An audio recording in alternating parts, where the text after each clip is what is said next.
안녕하세요. 저는 40대 후반 두 아이의 엄마예요. 대학을 졸업하고 패션 회사를 다니다가 남편을 만나게 되었어요. 남편은 회사 거래처 사람이었는데 일 때문에 저와 만나다가 서로 좋아하는 사이로 발전했죠. 저희 집은 아빠가 작게 사업을 하셔서 나름 풍족하게 살았어요. 남들한테 빌려주긴 해도 빌려본 적은 없을 만큼 부모님이 재산 관리도 잘하셨고요. 남편은 저와 사귀는 도중에 사업을 시작했고 그로부터 6개월 정도 후에 저에게 청혼을 했어요. 내가 꼭 사업 성공해서 자기 아버님처럼 처자식 고생시키지 않을 거니까 나 한번 믿어봐. 사실 저도 남편하고 결혼하고 싶은 마음이 있어서 부모님께 만나는 남자가 있다고 말을 해놓은 상태였어요.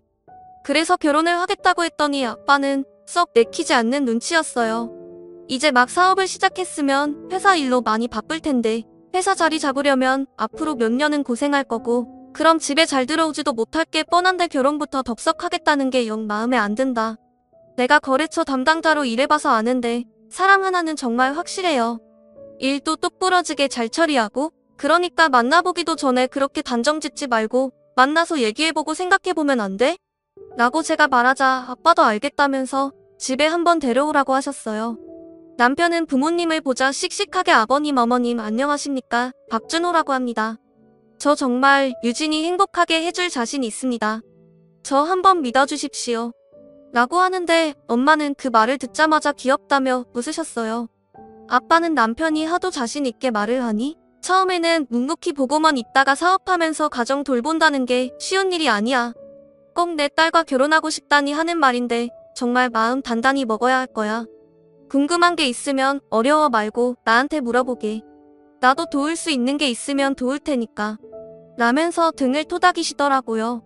남편은 그런 아빠의 말에 감동했는지 감사하다고 몇 번이고 인사를 하면서 큰 절을 했어요. 저희는 결혼 준비를 시작했고 시어머니도 저한테 참 잘해주셨어요.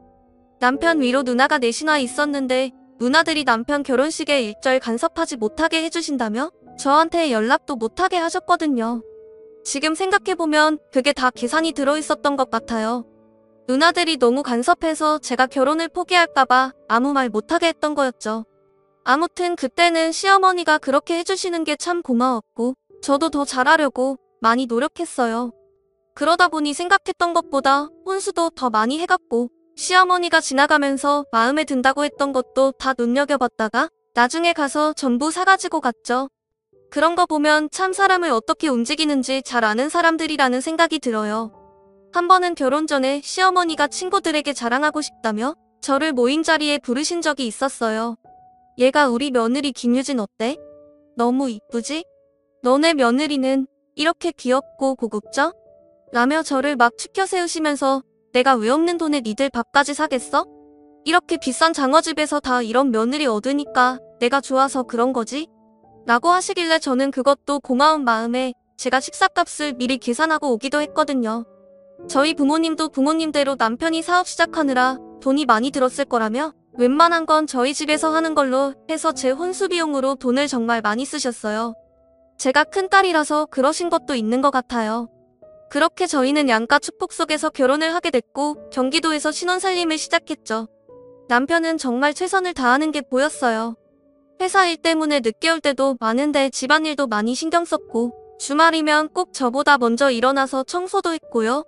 그런 모습들에 저는 더 남편을 신뢰하게 됐고 시간이 지나고 임신을 해서 첫 아들을 낳았어요. 결혼하고 2년 반쯤 됐을 때였어요. 남편은 사업을 좀 더 확장하느라 바빴는데도 제 옆을 지켜주고 많이 기뻐해줬죠. 시어머니도 집안의 첫 친손주가 태어났다며 온 동네에 떡을 돌리며 좋아하셨어요. 그리고 그 무렵부터 남편은 친정에 손을 벌리기 시작했어요. 자기, 장인 어른한테 말씀드려서 사업 자금 좀 어떻게 안 될까? 지금 거래처 터놓은 데 꽉 잡아야 되거든. 응? 부탁 좀 하자. 처음에는 남편이 애쓰는 것도 안쓰러웠고 사업도 잘 크면 좋겠다는 마음에 아빠한테 말씀드렸죠. 아빠도 흔쾌히 남편에게 사업 자금을 대주셨어요. 그렇게 한 번, 두 번이, 세 번, 네 번이 되고 여러 번이 되었어요. 그 사이 저는 둘째 딸을 낳았고요. 남편은 병원에 늦게 오긴 했지만 그래도 딸이 태어나는 걸 보긴 했어요. 아들만 있었으면 섭섭할 뻔했는데 딸도 생겼네. 내가 진짜 복이 많은가 봐. 당신 같은 아내의 장이 늘었네. 애들까지. 정말 고마워.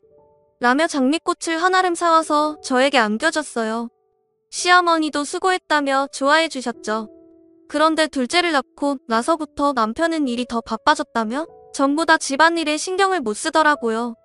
저는 얼마든지 그럴 수 있다고 생각하고 늘 남편을 격려했어요. 그래, 당신 사업하느라 얼마나 고생이 많겠어. 내가 아빠가 사업하는 것도 옆에서 봐서 하는데 사람들이 아는 것처럼 가만히 앉아서 되는 일이 아니더라고. 집안일은 너무 걱정하지 말고 건강도 생각하면서 몸에 좋은 거 먹고 다니면서 해. 내가 지금은 잘 챙겨주지 못하지만 애들 좀 크고 나면 건강식도 많이 만들어주고 잘할게. 라고 했죠. 남편은 점점 집에 늦게 오는 날이 많아졌고 회사에서 밤을 새운다며 들어오지 않는 날도 종종 생겼어요. 한 달에 한 번 정도 집에 들어오질 않더니 그 횟수가 늘어나서 일주일에 한 번은 꼭 밖에 있더군요. 엄마는 걱정이 돼서 아무리 바빠도 잠은 집에 와서 자야지. 내 아빠도 출장이 아니면 이렇게 집을 자주 비우지 않았어. 지금 내가 잘 잡아야지. 안 그러면 외박도 습관이 된다. 박서방한테 잘 말해서 외박 자주 하지 않게 해. 라고 하셨지만 저는 엄마, 지금 그 사람 좀 바쁠 때야. 사업 일으키면서 거래처들 다 잡는다고 얼마나 애를 쓰는데 내가 옆에서 힘이 돼주지는 못할 망정 잔소리나 하면 그게 나나 그 사람한테 도움이 되겠어? 엄마도 아빠 봐서 잘 알잖아. 아빠도 집에서 기분 안 좋으면 밖에서도 일 잘 안 된다고 엄마가 늘 조심해놓고서 나보고는 그렇게 잔소리를 하라고 하면 어떡해? 라면 남편을 두둔했죠. 하지만 마음 한편으로는 엄마의 걱정이 이해가 되기도 했어요. 생각해보면 아빠는 출장이 있을 때도 꼭 연락을 하셨고 집안에 무슨 일이 없는지 잘 챙기셨거든요.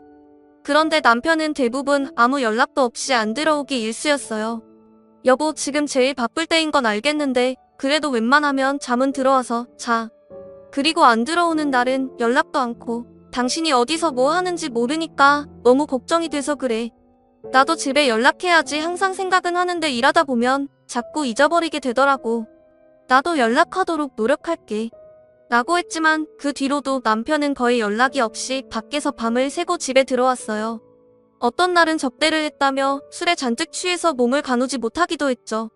저는 혹시 밖에서 다른 여자를 만나는 건 아닌가 하는 마음도 들었지만 그런 생각을 하는 게 남편이 그동안 보여준 걸 무시하는 것 같아 애써 보이냈어요. 남편은 그 뒤로도 몇 번 더 친정에 손을 벌렸고 아빠는 최선을 다해서 남편을 도와주셨어요. 그런데 아빠 사업에 어려움이 생기기 시작하면서 친정 재정이 조금씩 나빠졌어요. 아빠는 혹시나 하고 라고 물으셨지만 남편은 그때마다 아직은 어려운데 어떡하지? 장인 어른한테 조금만 더 기다려달라고 해. 지금까지도 잘 참아주셨잖아. 응? 라며 사정을 했어요. 저도 친정도 그런 남편 말을 믿고 기다렸지만 그 사정이란 건 좀처럼 나아지질 않더군요. 그런 와중에도 남편은 또 친정에 돈을 빌릴 수 있냐고 저한테 물어보는 거였어요. 지금은 좀 어려울 것 같아. 당신도 알다시피 아빠가 사정이 안 좋으시잖아. 저번에도 투자금 돌려받을 수 있는지 물어보셨는데 당신한테 줄 여유도는 없을 것 같아. 아, 정말 중요할 때인데 하필 이럴 때 장인어른이 그렇게 되시냐? 나한테 사업은 이래야 한다 저래야 한다 잔소리는 엄청 하시더니 정작 본인은 자기 사업도 잘 못 챙겼나 보네. 저는 그 말에 화가 나서 말이 좀 심한 거 아니야? 사업이란 게 하다 보면 어려울 때도 있는 거야. 당신도 그러니까 아빠한테 자꾸 손 벌린 거잖아.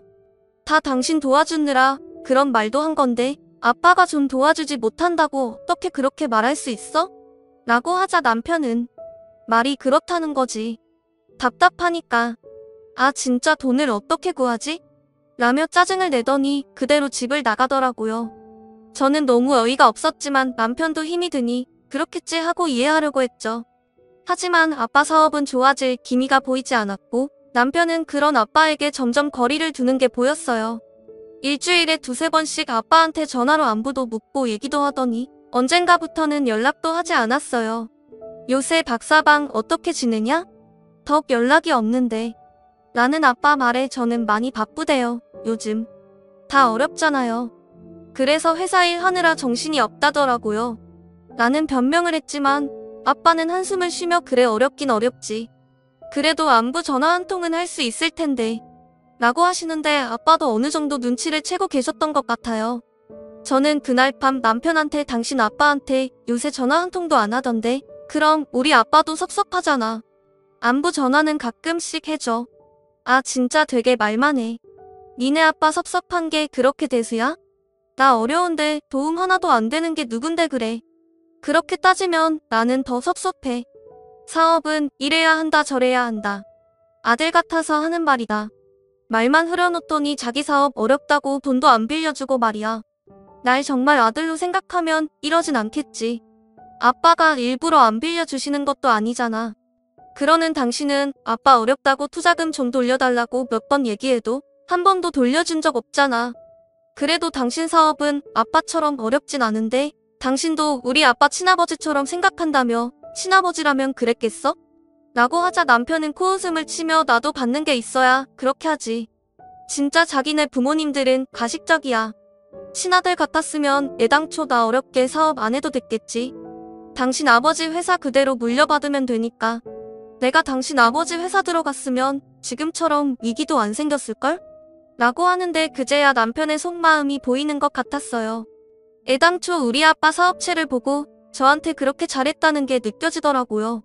시어머니도 저한테 냉정해지시고 애들한테도 정같지 않은 걸 보고 더 확신하게 됐죠. 게다가 전에 없이 절 불러서 일을 그렇게 시키셨어요.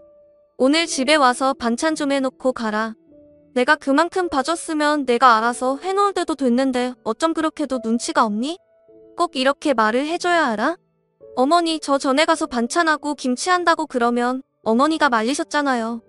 어머니는 그런 일 안 시킨다고요. 니네 집이 우리 준호 사업 자금 잘 대줄 때는 그럴 수 있지.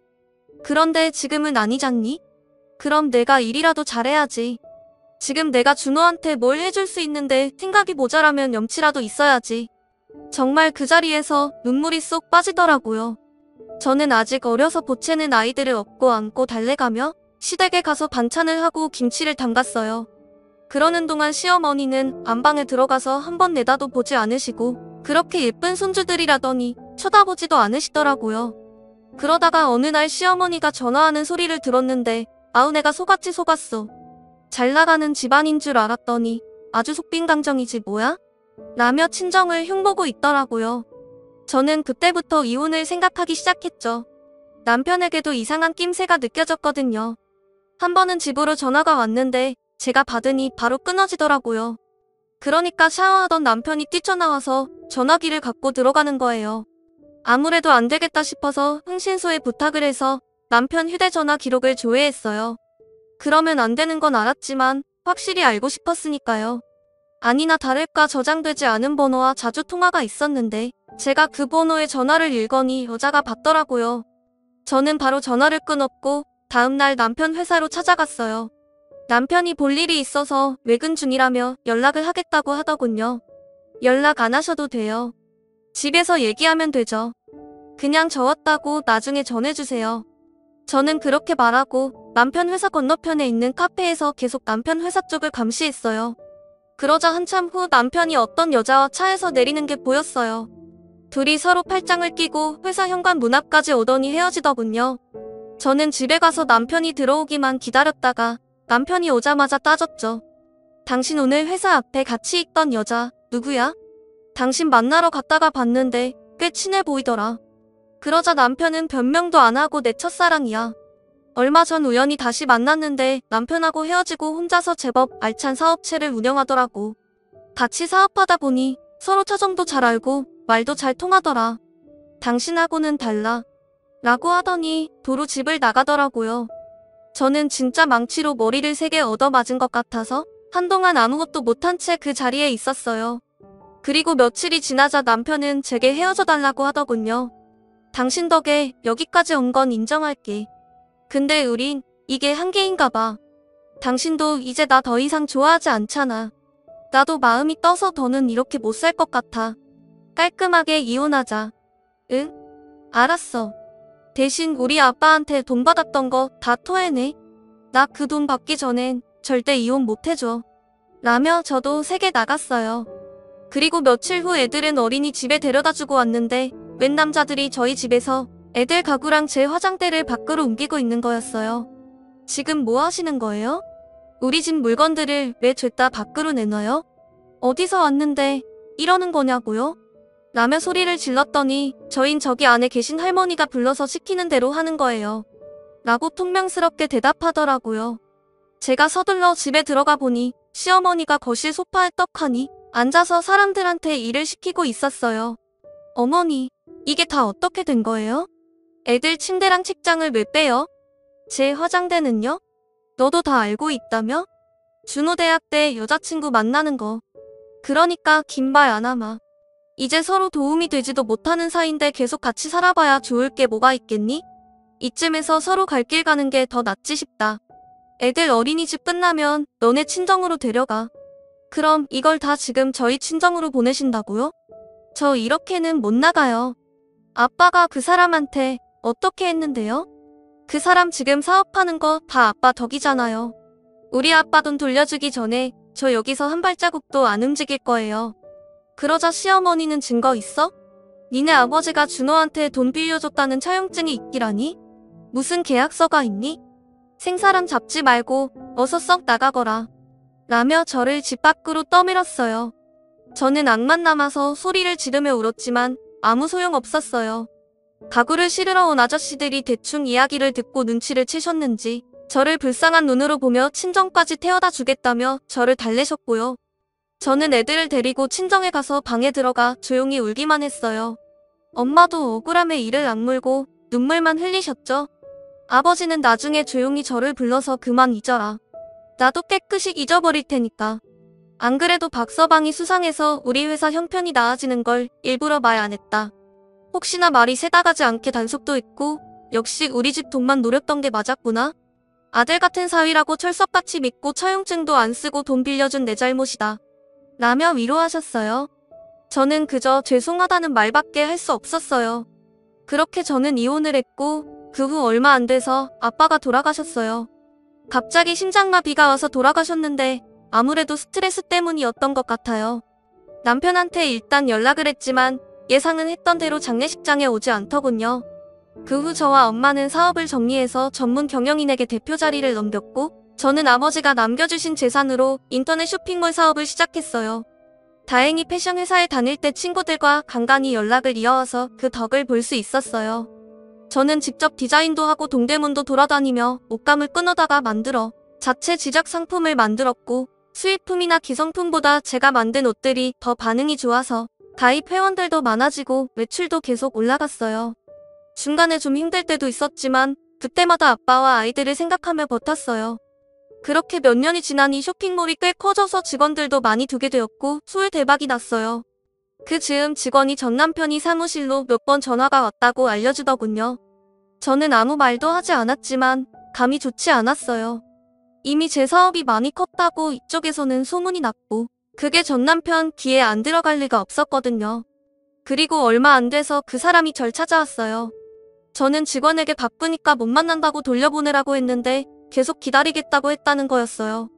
그 말에 신경도 쓰지 않고 일을 보다가 점심을 먹으러 가려는데 남편이 밖에 앉아있다가 저를 보더니 당신 얼굴 좋아 보이네. 잘 지냈어? 우리 얘기 좀 하자. 라며 뻔뻔하게 아무 일 없었던 것처럼 말하더라고요. 제가 바빠서 볼 시간이 없을 것 같네요. 그럼 내일 어때? 몇 시가 좋아? 내일도 안 되고 모레도 안 됩니다. 앞으로 계속 쭉 그쪽 볼 시간은 없을 거예요. 라고 했거든요. 그랬더니 사람 참 달라졌네. 성공하고 나니 이렇게 변하는구나. 라길래 저도 그쪽만 하겠어요? 남의 아빠 돈 쏙 빼먹고 집이 망한 것 같으니까 다른 사람으로 갈아탄 인간이 할 말은 아니죠. 라며 사람들 앞에서 망신을 줬어요. 이제는 오지 않겠거니 했더니 다음 날은 제가 출근도 하기 전에 시어머니와 같이 와서 제 사무실을 차지하고 있더라고요. 정말 모자가 똑같이 철판을 깐 걸 보니 열이 확 받더군요. 얘, 너 참 성공했구나. 축하한다. 애들은 잘 있고? 어째 한번 놀러 오질 않니? 많이 컸을 텐데 통 보질 못하네. 저는 상대하지 않고 직원을 불러서 이렇게 아무나 내 방에 들이면 어떡해요? 사장님 출근도 하기 전에 잡상인이 왜 와 있어요? 그게 자꾸 사장님 시어머니랑 남편이라고 하시니까 저도 어쩔 수 없이 저는 경비실에 전화해서 당장 쫓아내 달라고 했어요. 그러자 시어머니는 너 사람이 어떻게 이러니? 여기까지 온 사람들한테 잡상인이라니? 엄연히 내 애들 할머니고 아빠잖니? 그러지 말고 옌일은 마음 풀고 준호랑 협력해서 사업 더 키워보자. 사람이 어떻게 이러냐고요? 저희 집 망한 줄 알고 어떻게 하셨는데 그런 말이 그렇게 술술 나와요? 남의 아빠 돈도 꿀꺽했으면 미안한 줄 알아야지. 어디 와서 형패예요? 그 잘난 사업되게 새 며느리랑 하면 되잖아요. 라고 하자 남편이 그 여자가 속인 거였어. 내 사업체랑 합병해서 키우자더니 다른데 매각해버리고 돈 다 들고 잠적했다니까. 여보 당신 잘 됐으니까 우리 같이 해보는 게 어때? 내가 수익에서 당신 아버지한테 빌렸던 것도 다 갚아 나갈게. 우리 예전에 좋았잖아. 한번 해보자.